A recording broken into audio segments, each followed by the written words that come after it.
We've seen monoliths, we've seen bricks, we've seen churches on wheels. Now we have a starship. Say hello to the new Xpeng X9 with prices starting at just 270,000 ringgit. Does this elevate the luxury MPV experience to a whole new level without then pushing your financial boundaries?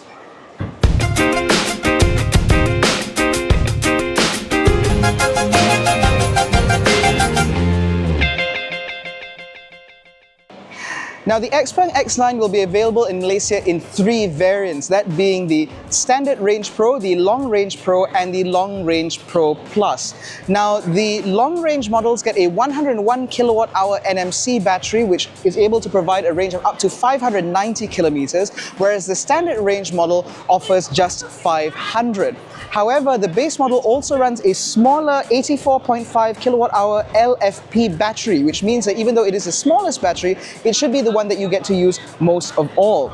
Now, most importantly, in terms of performance, there is no difference regardless of which range or which model you go for, because all of them offer 320 PS and 450 Newton meters of torque. That is enough to propel this car from rest to 100 kilometers an hour in just 7.7 seconds.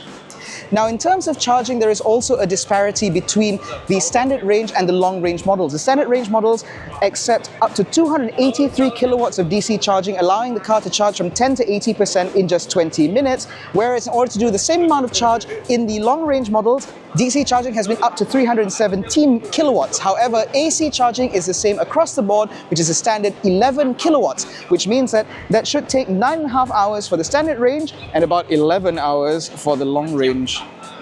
Now, the Xpeng X9 is a sizable car, measuring in longer and wider than what you get from an Alphard or Velfire, but it is also significantly lower. Now, this is also built on the same SEPA 2.0 platform that we first saw from the Xpeng G6, which means that it runs an 800-volt architecture, which is why it can charge as fast as it can.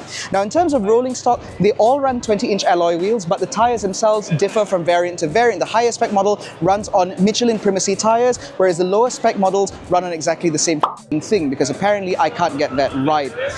Now, the overall design, as I mentioned earlier, is meant to look like a starship, which is why, as you can see, you have very angular front and rear ends, different from any other MPV on the market. However, there are a few things on this car that you will find to be very familiar. You still have flush door handles, no matter which model you go for, which the fronts look exactly like the ones you get on the G6, and you get a standard set of 20-inch alloy wheels regardless of which variant you go for.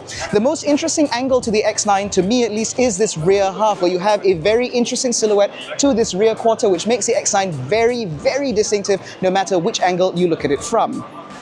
As I mentioned, this is the most distinctive angle to the X9, because compared to any other MPV on the market, you will not find angles like this anywhere else. Now, just like the Xpeng G6, we have a full-width LED light bar, although this time it's no longer bisected by the Xpeng X, and mercifully, the brake lights now live up here and not down here. Now, behind this tailgate, there hasn't actually been a compromise in terms of practicality, because even with the third row up, you can expect north of 600 liters worth of space. And of course, if you fall the third row down, as you can see here, there is more than enough room to carry a fridge or something else. In fact, the space back here is so cavernous that if you were to remove all the seats altogether, you have in excess of 1,000 liters of space, making this a very capacious and very practical van indeed. Also, the third row can be folded up or down electronically, and you even get dual chamber air suspension, which means that this back end can be raised or lowered for practicality purposes should you want to load items in and out, which is certainly nice to see. Now, the front half of the cabin of the Xpeng X9 might not be of much interest to most people, because this is a luxury MPV after all. But it certainly seems very interesting to me, because if I were to get one of these, I'd be spending most of my time in here. And stepping inside, the first reaction I have is one of slight bewilderment, because this doesn't look like any other MPV interior I've ever seen before. For example, we have the usual set of electronic air conditioning vents, which I detest, but they are hidden behind these very intricately designed grates, not only here but also on the corners of the dashboard itself, which means that all of this has to be adjusted via the screen. Now, if I were to go in here, as you can see, it's still the same infernal system that we've always seen from all of these various EVs, but hey, at least it looks pretty. On top of that, we also have twin wireless chargers up front, 50 watt on either side, which means that even a very new smartphone should be able to juice up pretty significantly. Now, and because, of course, it's being an electric vehicle, practicality has been very well catered for with space underneath the center console. You've got a couple of cup holders here, a relatively large center console bin, and a relatively large glove box as well. Most importantly, all of these spaces are lined in felt, which means that anything that you put in there is not going to rattle about and ruin the serenity of the cabin. But beyond the practical considerations, being a luxury MPV, the material quality in this car is excellent. Firstly, you have a nice mixture of soft touch materials all over the place, stitched leather. You even get fabric here covering the X-Opera audio system that we first saw from the Xpeng G6. Everything in here looks and feels fantastic. And I appreciate the fact that the Xpeng X9 has resisted the removal of the instrument cluster, because it is still here exactly how you expect it, which means that you always have the best view of all the information that you need right at a glance.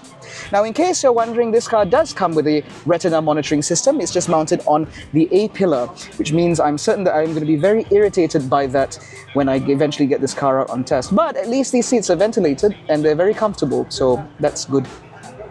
Now, the back half of the Xpeng X9 is certainly the party piece, because God above, this interior is luxurious indeed. Now, sat behind myself about 170 centimeters, even like this, I have a good amount of knee room and a pretty decent amount of headroom despite the standard fit twin sunroof in this car. And of course, if I want even more space, I can always just bring this seat further back. Now, there are two seating options available in the Xpeng X9, but you always get captain's chairs in the second row.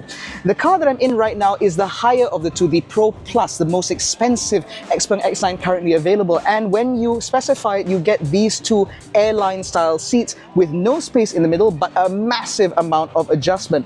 I have a massage going, I've got power lumbar, I've got power headrest even. I can even put up the footrest here if I can figure out how to move this knob. And then it's just absolutely serene. As you can see, I'm getting more and more comfortable as we speak. I also have ventilated seats in here and a one-touch zero gravity mode, which means that again, I can enjoy maximum comfort while being chauffeured along in my Xpeng X9. Now, if I don't want to get comfortable as a passenger, or if lying down isn't my bag, I actually have a deployable table here, which is actually solid enough to hold a laptop, which means that I could do work while I'm on the move, or have a meal if it wasn't the fasting month. And talking about meals, I actually have a deployable refrigerator. Now, this fridge can hold up to 8 bottles of water, apparently, and it can be cooled at up to -5 degrees centigrade or heated at up to 50 degrees centigrade, which means that if you want warm food, it can keep it warm. If you want a cold drink, it can do that too, making this not only a consummate family car, but also a consummate luxury car. Now, of course, if you want even more practicality, the non-Pro Plus models, the ones that are just called Pro, have slightly narrower second row seats, which means that you have improved access into the third row. However, if you opt for this specification, these seats do fold electronically out of the way in order to make room for access into the third row. Now, if I put this second row seat in a more reasonable condition, I still have a pretty good amount of knee room, and despite that sloping roofline, I still have a pretty good amount of headroom. And bearing in mind, again, those twin sunroofs actually have a retractable sunblind that lives sort of about here, which means that headroom would normally be impacted. Now, sat back here, there are a few things I want to point out. Firstly, Xpeng has a diffused air conditioner system that is distributed via this band of vents up here on the ceiling. Now, this is not only very effective at cooling the cabin, according to them, but it also ensures that all of that air conditioning comes on in a diffused fashion, so it's never in a way that blows in a blustery way into your face. Apparently, that's something that they're very proud of. On top of that, these cars also come with a massive central screen. Now, the screen that folds down over the first row of seats for the benefit of the second and third row passengers is apparently of 2.5K resolution, if I'm not mistaken, and I might very well be. And it also runs the same iOS, or the same operating system that you get in the Xpeng X9, which means that you have access to apps like YouTube and Spotify, as well as being able to monitor various conditions in the car and change various settings. In fact, being sat here in the second row, even though these are the cheap seats, and the music you're hearing now comes on every time you open and shut the doors, and I pray to God I can switch that off. But these seats are actually powered adjustable. So if I want to sit more upright, I can do that. If I want to recline, I can actually recline to an absolutely ridiculous degree. So I could nap, for example, over a long distance trip. And if that wasn't enough, I also have electric adjustment for my headrest, which I think is the most indulgent thing I've ever seen on a 3-row MPV. Now, as far as I'm concerned, all these specifications make the Xpeng X9 a pretty competitive package, not only as a family car, but also as a luxury MPV, because you could carry your entire board of directors in one of these, and I don't think any of them would complain. Now, as standard, all Xpeng X9 models come with the very latest level 2.5 semi-autonomy that is offered by the Xpeng brand, which means that you can expect things like autonomous emergency braking with pedestrian and cyclist detection, lane keep assist, blind spot monitoring, a fantastic 360-degree camera, as well as remote park assist, all available via the Xpeng app. Now, on top of that, these cars also come as standard with a very typical BERMAZ level of coverage, which means a 5-year 120,000 kilometer manufacturer warranty, a 5-year 100,000 kilometer free scheduled maintenance package, as well as an 8-year 160,000 kilometer warranty for the battery and high voltage motor.